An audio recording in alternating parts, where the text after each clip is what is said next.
Hey everybody, welcome to some special pre-release coverage for Dark Souls 3. This was given to me, this access was given to me by Namco Bandai-Namco, you know them. By any other name would a rose smell so sweet, is what I'm trying to say. Which honestly I was really appreciative for, because the game does come out in Japan on the 25th, I think, of March. Kate and I were actually kind of half-heartedly considering, like, maybe we'll just stay in Japan for a few extra days so we can pick up Dark Souls 3, a Japanese release, but it was really nice of them to actually give access to some North American streamers, YouTubers, and reviewers, so that we can kind of stay abreast of what's happening in the game as it's coming out in Japan as well. It comes out in North America in like 2 weeks from now. The conditions here are that we can only play basically the first third of the game until some kind of benchmarks for embargoes happen. So until April 8th, I'm only able to play the first third of the game, which is what I'm going to do here in a little bit of like a pre-release playthrough. So it's going to be spoiler heavy. I'm never going to put spoilers in video titles or anything like that, but certainly do not watch this if you're excellently concerned about spoilers for Dark Souls 3. There are going to be spoilers. I'm playing the game. There's going to be spoilers. Episode 0 here, as I might call it, is just going to be opening cutscene, character creation. I am playing on PC, by the way. And I haven't played too much so far. I've only played a couple of hours. So you're going to experience the game with me with a lot of surprises along the way. And get your Bloodborne jokes out of the way. When's Bloodborne come? Okay, you know what? You're hilarious. It's the funniest, one of the funniest 13,000 people who's told me that joke in the past year. This is on PC, so it's much easier for me to record. But anyway, episode 0. Skippable if you don't care about the opening cutscene or character creation, because that's all I'm going to do in this episode. So without further ado, why don't I crank up the volume a little bit here. We'll hit new game and then get started. I'll be back when the cutscene's done. Yes, indeed. It is called Lothric, where the transitory lands of the Lords of Cinder converge.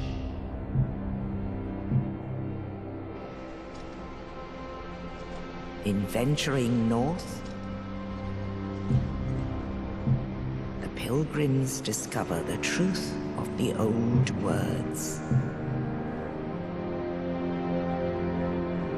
The fire fades, and the lords go without thrones.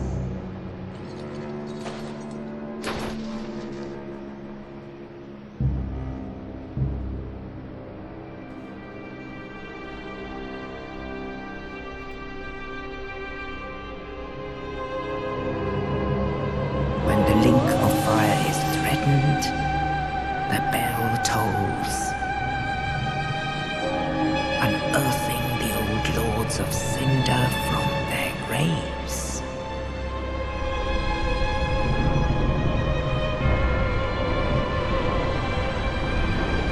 Aldrich, saint of the deep,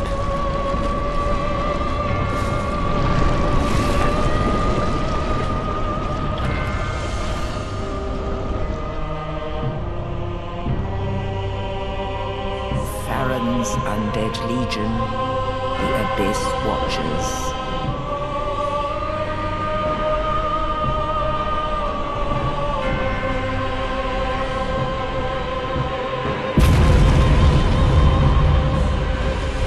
And the reclusive lord of the profaned capital.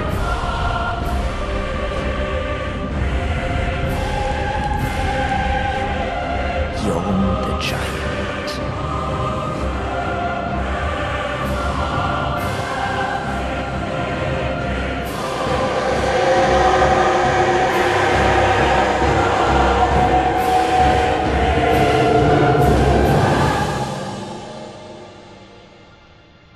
Only in truth, the lords will abandon their thrones.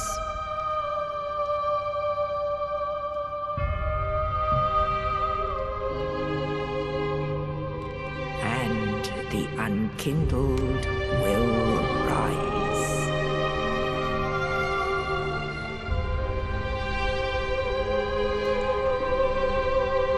Nameless, accursed undead, unfit even to be cinder. And so it is that ash seeketh embers.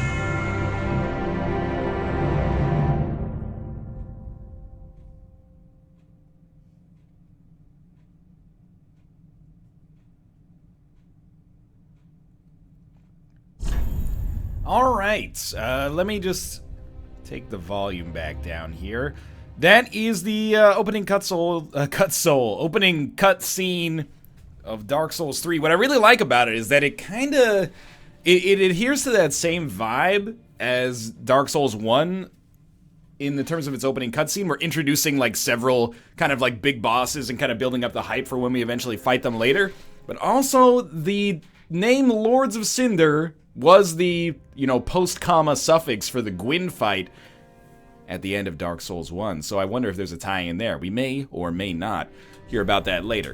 I'm gonna call this person Thorn Forgery. Normally I go for Thorn Forge, but I'm gonna say Thorn Forgery because we're only able to play the first third of the game.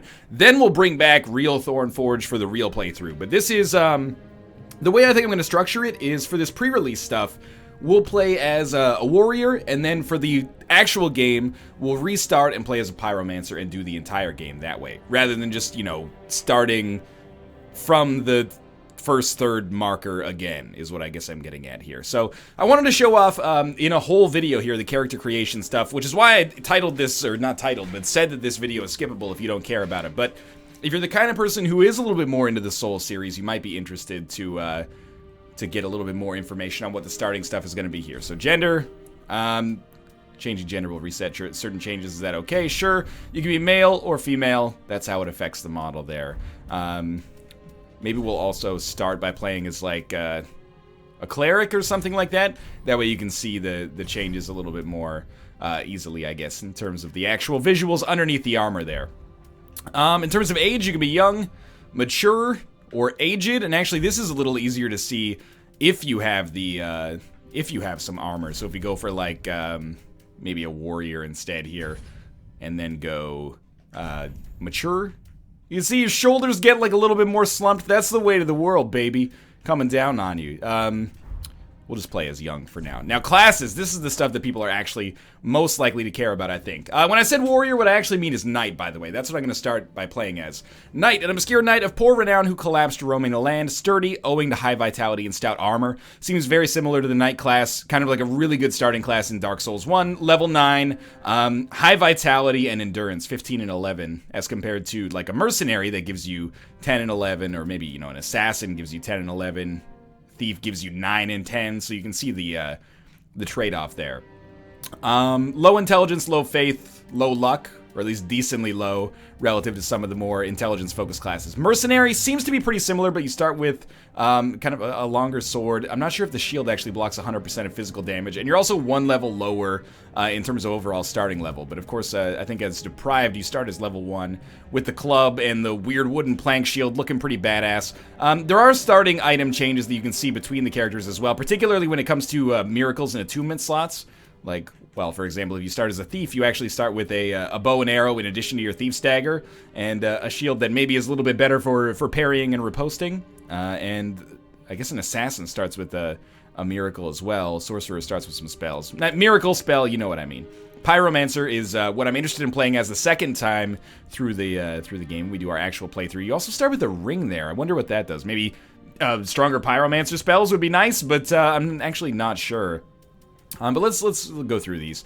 Warrior, descendant of Northern warriors famed for their brawn, utilizes high strength to wield a heavy battle axe. Also starts with a shield, so it's not like you're running just with the axe, but you can two-hand it, of course. Start with 16 strength. Knight is 13 strength, so it gives you a little bit of a leg up there. And actually, vitality and endurance are pretty good there, but a little bit lower on that end.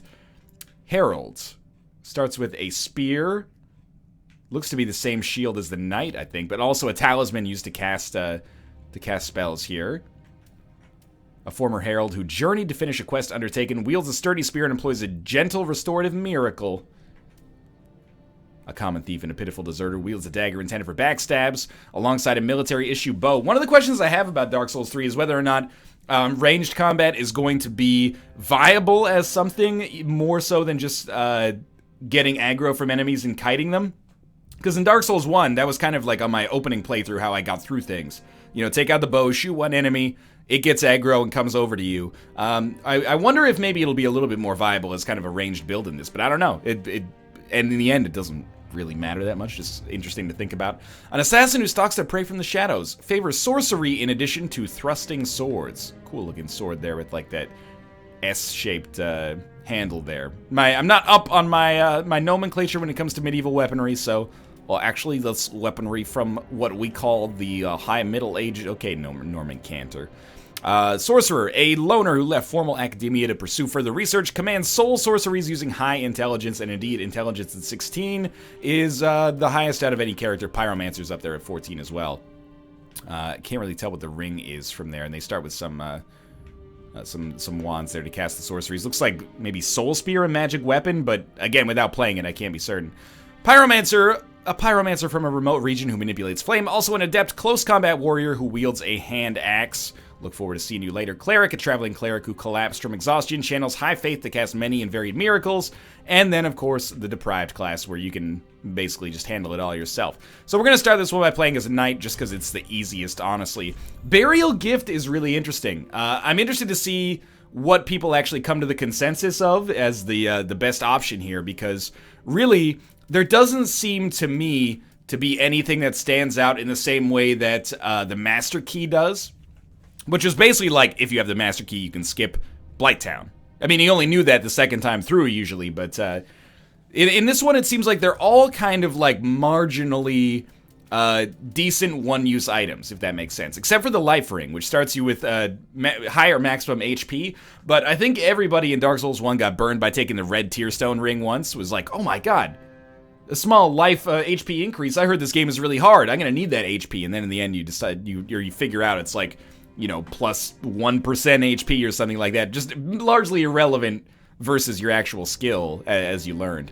But you get Life Ring or Divine Blessing, which fully restores HP and cures ailments, but only once. Hidden Blessing fully restores your FP, which I forget what the F actually stands for, but you use it to cast miracles and sorceries, I believe. But again, one use only. Black Firebomb. Firebomb charged with a special powder. That might not be your, like... That might not be your spiritual energy. I'm not totally sure. One Black Firebomb. I would say that this is probably a pretty poor gift, unless there's some secret I'm missing, because you get Firebombs a lot in the early game. Fire Gem. Material used to upgrade 2 fire weapons. More appropriate for a warrior than pretty trinkets. Actually, this could be useful as well. Useful for upgrading your weapon to an elemental weapon. I wonder, maybe we'll try that instead of what I actually took in my kind of like preview stuff, which was Sovereignless Soul. I figured, hey, you know... Maybe Sovereignless Soul, used to acquire a great many souls. If that gives you like 20,000, you could use that to buy something that maybe would speed up your progress through the game, or, you know, stock you up with 99, you know, poison resist items or something. I don't know. I figured money's worth something if you don't know what else you got going on. Rusted Gold Key, burial item for good fortune after death, greatly increases item discovery for a short while. Cracked Red Eye Orb used to invade someone once. Or Branch of a Young White Birch, perhaps an offering of peace, can be used to blend into the environment, but only once. Also interesting, but I figure why go for a consumable item that, you know, let me put it this way, if I'm going for a consumable item, it seems to me that I want it to be souls, but I could be missing something that will only become clear once everybody has access to the game. But sure, let's start with the Fire Gem. Maybe we can use that to expedite upgrading a little bit here. Face presets, we'll run through all of these. Let me give you a better view of it here.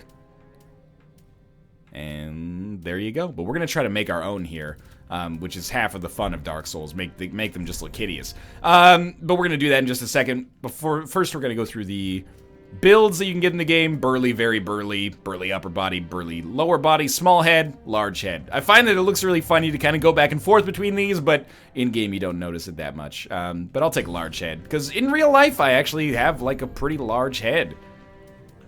I don't really have that 6-pack. I actually have a 12-pack. It's like a 6-pack on each side. I can do like 10 crunches in a row, so I'm pretty strong. Let's set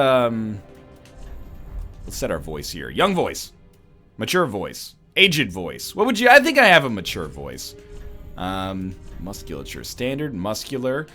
We want to go to the extremes in From Software games for character creation because it just looks ridiculous. Absolutely thick body hair. And then let's make the head as large as possible. Is there any way to just do it even faster than this? I'm not sure. Chest. We want that to be maybe as small as possible.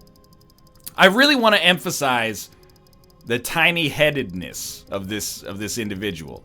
Oh, but this is also affecting... No, you... I can't believe you would do this to me from software, not allow me to move them all independently. We can make the legs real tiny, but this isn't quite getting it across here. Oh, left bumper, right bumper, changed by 10. So these are all affected by each other, or no, they're not. Chest is affected by head size, and vice versa. They're kind of tied together, but that's it. You know, this isn't as ridiculous as I was hoping for. What if we just went, like, all out? Alright, this is starting to look better. What if we went huge body and a very, very tiny head? I mean, if that's as tiny as we can go, I'm okay with it. Excuse me, crank this up, please. If that's as tiny as we can go, I'm alright with it. We could take the head down a little bit, but then that takes everything else down with it. I'm not totally sure how that works yet. Here you go. Come. That's okay. All right. No, that's not okay. Except base skin color. Normally here, I just want to make it as sickly as possible. I already know Nick's gonna make Shrek. Like, don't even have any question about that. So we'll start by just taking all pigment out here, and then we'll go. Not all pigment, but all RGB value at least. We can make our characters so iridescently red as to be actually physically painful to look at. It gets worse. This has turned us into a creature that was created by Ivan Ooze. Ivan Ooze. It's been a while since I've seen the Power Rangers movie. We could, of course, be glowing purple.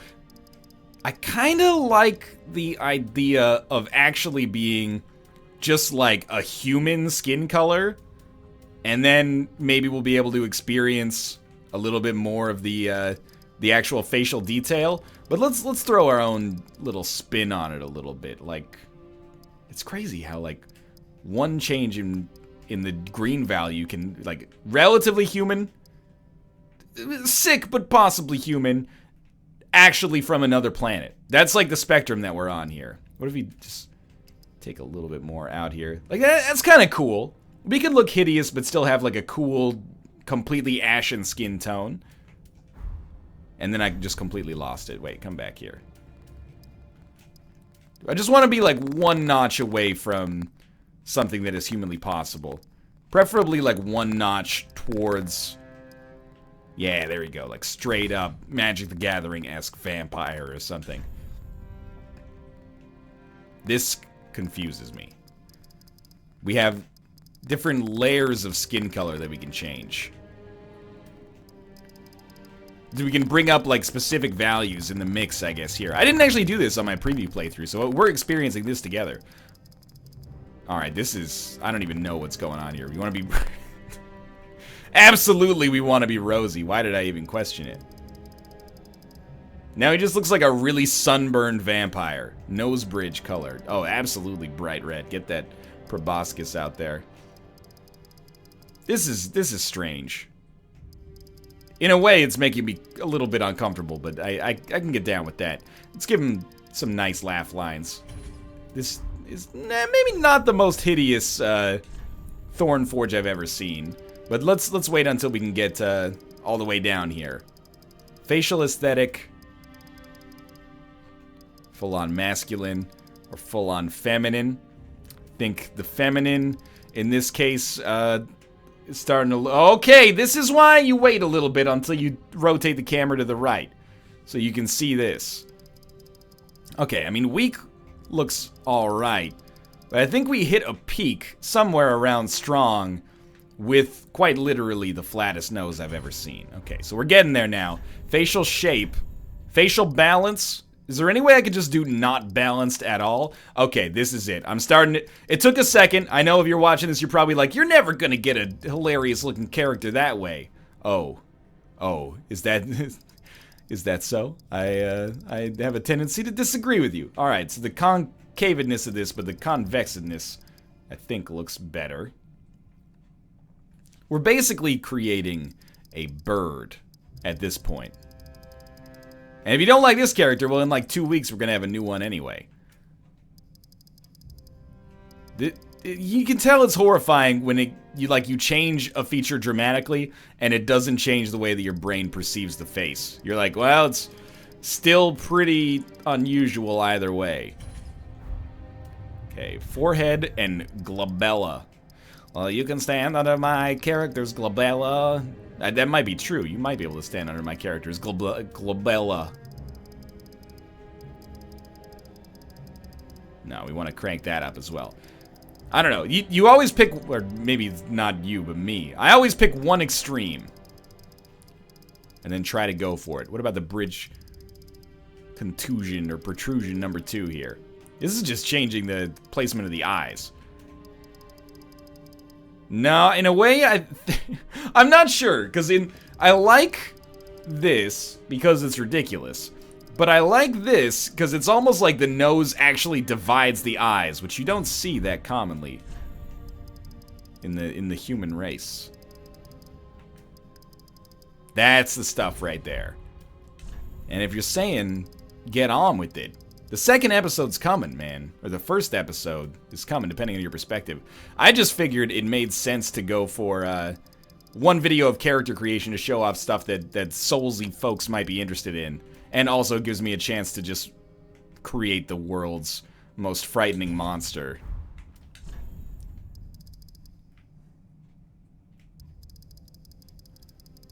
See, that we've gone back to normal in that sense. But the nose is starting to make me uncomfortable. I don't know why every trait in the facial creation here seems to deal with our nose, but it is what it is. If you told me that From Software actually used their character creator here to make every enemy in the game, I would probably believe you at this point. It's the fact that it's also like bright red that freaks me out. It's almost like the tip is even redder. Okay, keep cranking on this. We're almost done here, I'm assuming. Oh, dude, the nostrils? No, this is getting worse. It's getting to the point where I'm almost uncomfortable with the way that my character looks. I mean, it's quite the proboscis there. There we go, that's a little bit better. Nasal size has not been affected whatsoever here. Well, we gotta make her smile. Yeah, that's better. Yeah.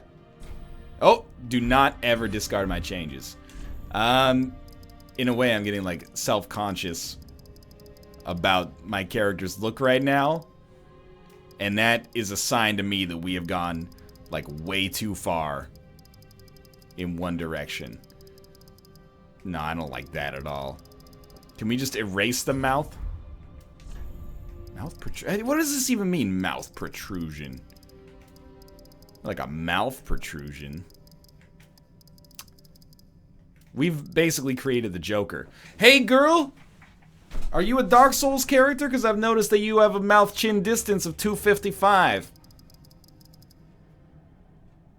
Is it wrong that I think we've kind of created, like, Cate Blanchett's sister that has been hidden away by her family in favor of her other daughter that is her other sister, I guess I should say, that stays in the spotlight?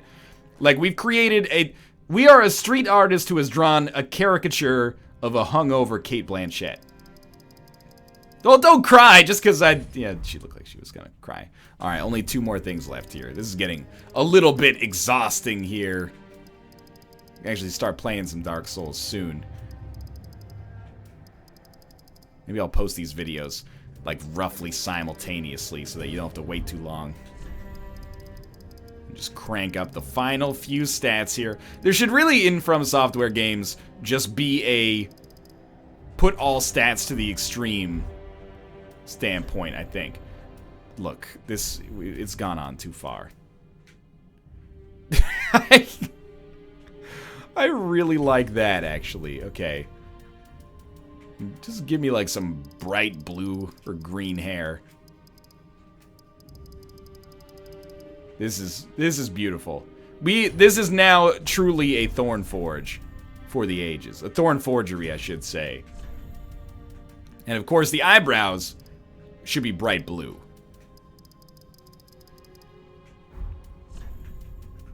If they did, if they didn't want me to create a character like this, they wouldn't have made the character creation so, oh, Jesus. They wouldn't have made the character creation so, customizable.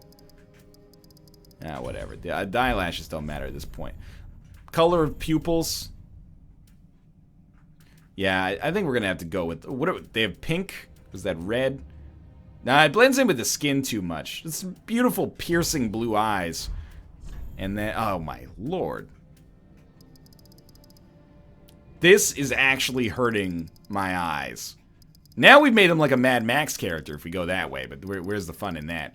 Look, that's... I just want you to look into this creature's eyes and see the face of your god. Get like a fucking bitchin' tattoo of a dragon on your head or something. Yo, dude, I just really like Christopher Nolan's Batman films, okay? That's why I got that tattoo. That makes it makes it look like a whale's tail is jumping out of my eyebrow. In fact, in that sense, I now have to go to the eyebrow and I have to make it bright blue so that we can get this Free Willy jumping out of the ocean here. Oh, on the River Jordan. Well, now we can use that character whenever we please. Yeah, that's just beautiful. Alright, well that's gonna do it. We're gonna get started with some actual Dark Souls stuff in the next episode. If you enjoyed this, click the like button. Helps out a great deal. Of course, subscribe if you want to see more Dark Souls in the future. If you're not watching because of spoilers, I understand, and hopefully I'll see you when the game comes out in April. But for now, I'll see you next time. Thanks for your support and thanks for watching.